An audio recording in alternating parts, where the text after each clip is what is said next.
Moi, ce que je pense, c'est que l'entrepreneur, c'est un mental de sportif. Dans mon cas, c'est du sport d'équipe. Ça veut dire que je ne fais pas tout toute seule, je fais avec mes équipes. C'est ce qui enrichit le concept au quotidien. Mais c'est de se dire qu'on va préparer nos équipes au quotidien à vivre l'échec.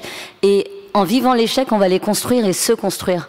Parce que souvent, on perçoit l'échec comme quelque chose de dramatique. Dans la société américaine. Surtout en France. Hein. Surtout en France, ouais. Parce que dans la société américaine, quelqu'un qui s'est planté, c'est quelqu'un qui s'est blessé et donc qui a appris de ses blessures. Donc moi, c'est quelque chose qui est très important. Je vis des échecs au quotidien. J'adore ça. Ça commence à... Voilà. Pourtant, ça se voit pas trop quand on voit quand on résume votre parcours.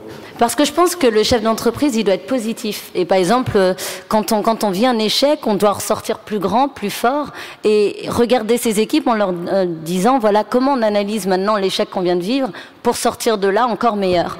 Donc je pense que, effectivement, entreprendre, c'est de la liberté, c'est fédérer des équipes autour de soi, c'est de se dire qu'on n'y arrive pas tout seul, même si l'entrepreneuriat, c'est une grande histoire de solitude parce qu'on est seul à porter le poids des responsabilités.